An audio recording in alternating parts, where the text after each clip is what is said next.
قل ادعوا الذين زعمتم من دون الله لا يملكون مثقال ذرة في السماوات ولا في الأرض وما لهم فيهما من شرك وما له منهم من ظهير۔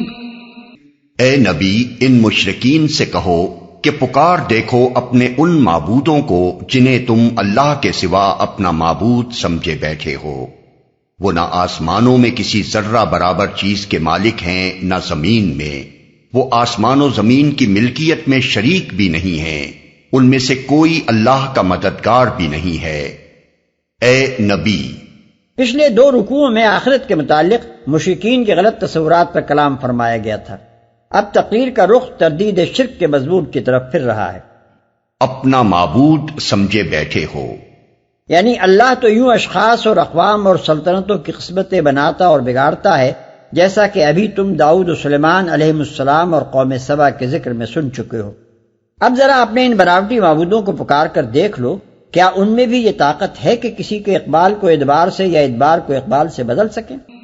ولا تنفع الشفاعة عنده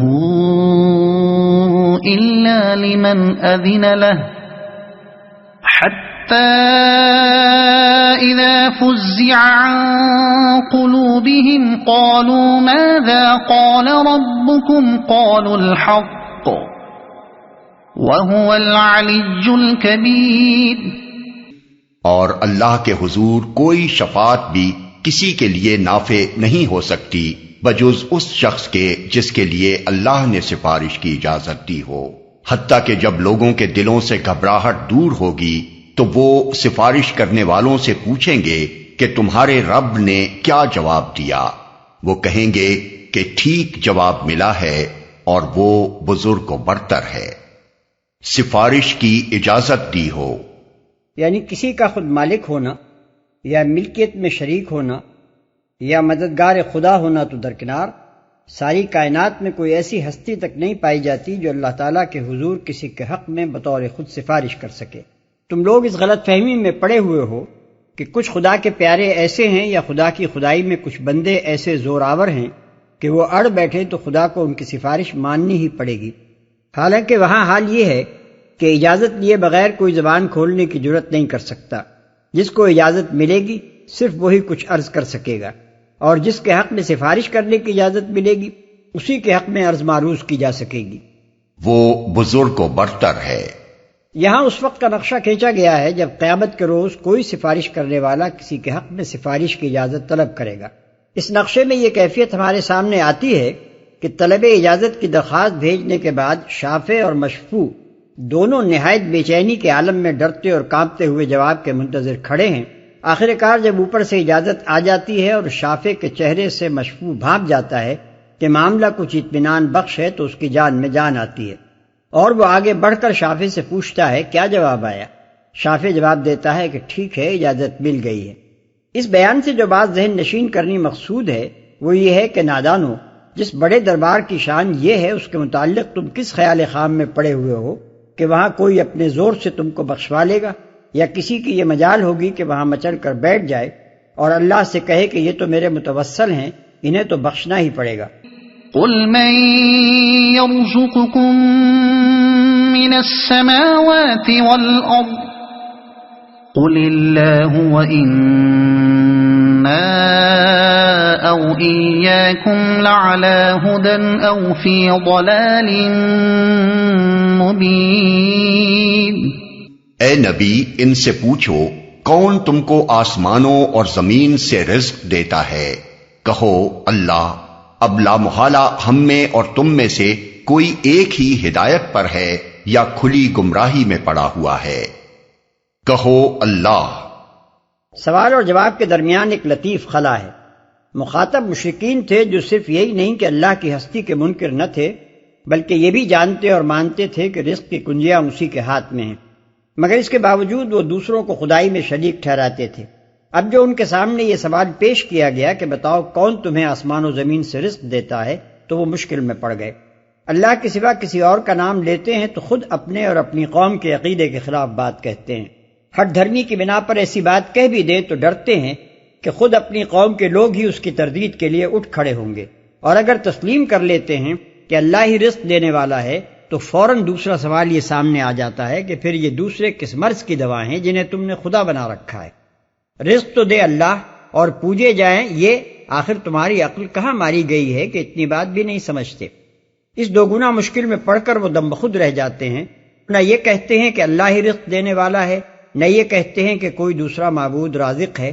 پوچھنے والا جب دیکھتا ہے کہ یہ لوگ کچھ نہیں بولتے تو وہ خود اپنے سوال کا جواب دیتا ہے کہ اللہ کھلی گمراہی میں پڑا ہوا ہے۔ اس فقرے میں حکمت تبلیغ کا ایک اہم نقطہ پوشیدہ ہے۔ اوپر کے سوال و جواب کا منطقی نتیجہ یہ تھا کہ جو اللہ ہی کی بندگی و پرستش کرتا ہے وہ ہدایت پر ہو، اور جو اس کے سوا دوسروں کی بندگی بجا لاتا ہے وہ گمراہی میں مبتلا ہو۔ اس بنا پر بظاہر تو اس کے بعد کہنا یہ چاہیے تھا کہ ہم ہدایت پر ہیں اور تم گمراہ ہو، لیکن اس طرح دو ٹوک بات کہہ دینا حق گوئی کے اعتبار سے خواہ کتنا ہی درست ہوتا، حکمت تبلیغ کے لحاظ سے درست نہ ہوتا، کیونکہ جب کسی شخص کو مخاطب کر کے آپ صاف صاف گمراہ کہہ دیں اور خود اپنے برسر ہدایت ہونے کا دعویٰ کریں تو وہ ضد میں مبتلا ہو جائے گا اور سچائی کے لیے اس کے دل کے دروازے بند ہو جائیں گے۔ اللہ کے رسول چونکہ مجرد حق گوئی کے لیے نہیں بھیجے جاتے، بلکہ ان کے سپرد یہ کام بھی ہوتا ہے کہ زیادہ سے زیادہ حکیمانہ طریقے سے بگڑے ہوئے لوگوں کی اصلاح کریں۔ اس لیے اللہ تعالیٰ نے یہ نہیں فرمایا کہ اے نبی اس سوال و جواب کے بعد اب تم ان لوگوں سے صاف کہہ دو کہ تم سب گمراہ ہو اور ہدایت پر صرف ہم ہیں۔ اس کے بجائے تلقین یہ فرمائی گئی کہ انہیں اب یوں سمجھاؤ، ان سے کہو ہمارے اور تمہارے درمیان یہ فرق تو کھل گیا کہ ہم اسی کو معبود مانتے ہیں جو رزق دینے والا ہے، اور تم ان کو معبود بنا رہے ہو جو رزق دینے والے نہیں ہیں۔ اب یہ کسی طرح ممکن نہیں ہے کہ ہم اور تم دونوں بیک وقت راہ راست پر ہوں۔ اس صریح فرق کے ساتھ تو ہم میں سے ایک ہی راہ راست پر ہو سکتا ہے اور دوسرا لامحالہ گمراہ ٹھہرتا ہے۔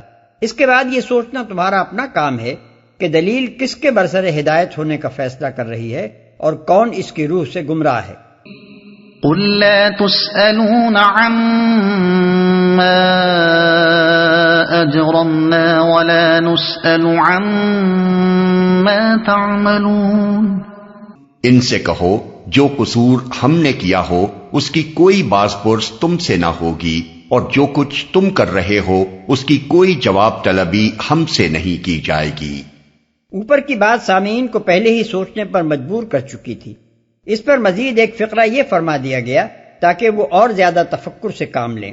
اس سے ان کو یہ احساس دلایا گیا کہ ہدایت اور گمراہی کے اس معاملے کا ٹھیک ٹھیک فیصلہ کرنا ہم میں سے ہر ایک کے اپنے مفاد کا تقاضا ہے۔ فرض کرو کہ ہم گمراہ ہیں تو اپنی اس گمراہی کا خمیازہ ہم ہی بھگتیں گے، تم پر اس کی کوئی پکڑ نہ ہوگی۔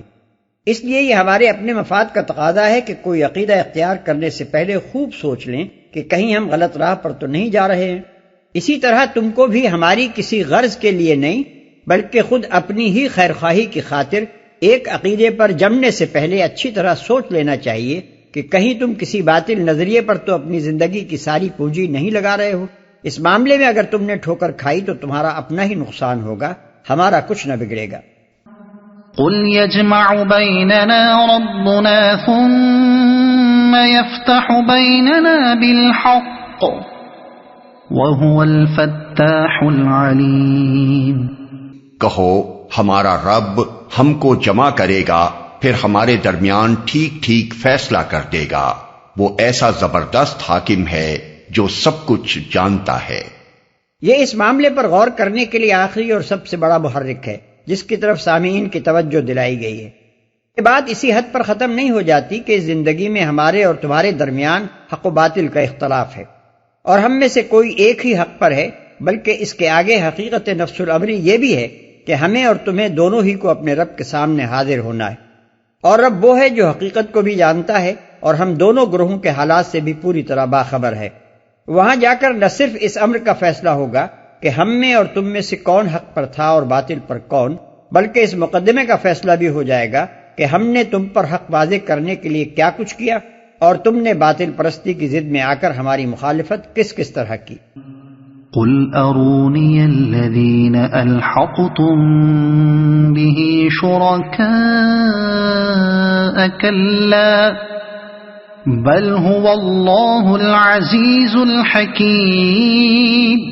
ان سے کہو ذرا مجھے دکھاؤ تو صحیح وہ کون ہستیاں ہیں جنہیں تم نے اس کے ساتھ شریک لگا رکھا ہے، ہرگز نہیں، زبردست اور دانا تو بس وہ اللہ ہی ہے، شریک لگا رکھا ہے۔ یعنی قبل اس کے کہ تم ان معبودوں کے بھروسے پر اتنا بڑا خطرہ مول لو، ذرا مجھے یہی بتا دو کہ ان میں سے کون اتنا زور آور ہے کہ اللہ کی عدالت میں وہ تمہارا حمایتی بن کر اٹھ سکتا ہو اور تمہیں اس کی گرفت سے بچا سکتا ہو۔ وما ارسلناك الا كافة للناس بشيرا ونذيرا ولكن اكثر الناس لا يعلمون۔ اور اے نبی، ہم نے تم کو تمام ہی انسانوں کے لیے بشیر و نذیر بنا کر بھیجا ہے، مگر اکثر لوگ جانتے نہیں ہیں۔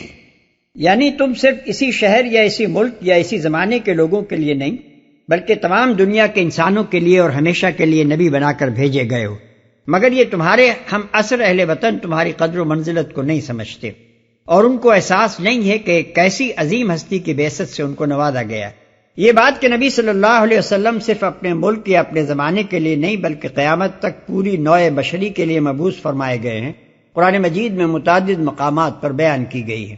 مثلا وَأُوحِيَ إِلَيَّ هَذَا الْقُرْآنُ لِأُنذِرَكُمْ بِهِ وَمَن بَلَغَ، الانعام آیت 197۔ یعنی اور میری طرف یہ قرآن وحی کیا گیا ہے تاکہ اس کے ذریعے سے میں تم کو متنبع کروں اور ہر اس شخص کو جسے یہ پہنچے۔ قُلْ يَا أَيُّهَا النَّاسُ إِنِّي رَسُولُ اللَّهِ إِلَيْكُمْ جَمِيعًا، الاعراف آیت 158۔ اے نبی کہہ دو کہ اے انسانوں، میں تم سب کی طرف اللہ کا رسول ہوں۔ وَمَا أَرْسَلْنَاكَ إِلَّا رَحْمَةً لِّلْعَالَمِينَ، الانبیاء آیت 107۔ یعنی اور اے نبی ہم نے نہیں بھیجا تم کو مگر تمام جہان والوں کے لیے رحمت کے طور پر۔ تبارک الذی نزل الفرقان علی عبدہ لیکون للعالمین نذیرا، الفرقان آیت 1۔ یعنی بڑی برکت والا ہے وہ جس نے اپنے بندے پر فرقان نازل کیا تاکہ وہ تمام جہان والوں کے لیے متنبع کرنے والا ہو۔ یہی مضمون نبی صلی اللہ علیہ وسلم نے خود بھی بہت سی احادیث میں مختلف طریقوں سے بیان فرمایا ہے۔ مثلا بعثت الی الاحمر والاسود، مسند احمد، مرویات ابو موسیٰ اشعری رضی اللہ تعالی عنہ، یعنی میں کالے اور گورے سب کی طرف بھیجا گیا ہوں۔ اما انا فارسلت الی الناس كلهم عامة وكان من قبل انما يرسل الى قومه، مسند احمد، مرویات عبداللہ بن عمر بن عاص، یعنی میں عمومیت کے ساتھ تمام انسانوں کی طرف بھیجا گیا ہوں، حالانکہ مجھ سے پہلے جو نبی بھی گزرا ہے وہ اپنی قوم کی طرف بھیجا جاتا تھا۔ وَكَانَ النَّبِيُّ يَبْعَثُ إِلَىٰ قَوْمِهِ خَاصَّةً وَبُعِثْتُ إِلَى النَّاسِ عَامَّةً، بخاری و مسلم، من حدیث جابر بن عبداللہ۔ یعنی پہلے ہر نبی خاص اپنی قوم کی طرف مبعوث ہوتا تھا اور میں تمام انسانوں کے لیے مبعوث ہوا ہوں۔ بُعِثْتُ أَنَا وَالسَّاعَةُ كَهَاتَيْنِ یعنی اصبعین، بخاری و مسلم، یعنی میری بعثت اور قیامت اس طرح ہیں، یہ فرماتے ہوئے نبی صلی اللہ علیہ وسلم نے اپنی 2 انگلیاں اٹھائیں۔ مطلب یہ تھا کہ جس طرح ان 2 انگلیوں کے درمیان کوئی تیسری انگلی حائل نہیں ہے، اسی طرح میرے اور قیامت کے درمیان بھی کوئی نبوت نہیں ہے، میرے بعد بس قیامت ہی ہے اور قیامت تک میں ہی نبی رہنے والا ہوں۔ وَيَقُولُونَ مَتَى هَذَا الْوَعْدُ إِن كُنتُمْ صَادِقِينَ، یہ لوگ تم سے کہتے ہیں کہ وہ قیامت کا وعدہ کب پورا ہوگا اگر تم سچے ہو۔ یعنی جس وقت کے متعلق ابھی تم نے کہا ہے کہ ہمارا رب ہم کو جمع کرے گا اور ہمارے درمیان ٹھیک ٹھیک فیصلہ کر دے گا، وہ وقت آخر کب آئے گا؟ ایک مدت سے ہمارا اور تمہارا مقدمہ چل رہا ہے، ہم تمہیں بار بار جھٹلا چکے ہیں اور کھلم کھلا تمہاری مخالفت کیے جا رہے ہیں، اب اس کا فیصلہ کیوں نہیں کر ڈالا جاتا؟ قُل لَّكُم مِّيعَادُ يَوْمٍ لَّا تَسْتَأْخِرُونَ عَنْهُ سَاعَةً وَلَا تَسْتَقْدِمُونَ، کہو تمہارے لیے ایک ایسے دن کی میعاد مقرر ہے جس کے آنے میں نہ ایک گھڑی بھر کی تاخیر تم کر سکتے ہو اور نہ ایک گھڑی بھر پہلے اسے لا سکتے ہو۔ دوسرے الفاظ میں اس جواب کا مطلب یہ ہے کہ اللہ تعالیٰ کے فیصلے تمہاری خواہشات کے تابع نہیں ہیں کہ کسی کام کے لیے جو وقت تم مقرر کرو اسی وقت پر وہ اس کام کو کرنے کا پابند ہو۔ اپنے معاملات کو وہ اپنی ہی ثوابدید کے مطابق انجام دیتا ہے۔ تم اسے کیا سمجھ سکتے ہو کہ اللہ کی اسکیم میں نوع انسانی کو کب تک اس دنیا کے اندر کام کرنے کا موقع ملنا ہے، کتنے اشخاص اور کتنی قوموں کی کس کس طرح آزمائش ہونی ہے، اور کون سا وقت اس کے لیے موزوں ہے کہ اس دفتر کو لپیٹ دیا جائے اور تمام اولین و آخرین کو محاسبے کے لیے طلب کر لیا جائے۔ اس کام کا جو وقت اللہ ہی کی اسکیم میں مقرر ہے اسی وقت پر یہ کام ہوگا، نہ تمہارے تقاضوں سے وہ وقت ایک سیکنڈ پہلے آئے گا اور نہ تمہاری التجاؤں سے وہ ایک سیکنڈ کے لیے ٹل سکے گا۔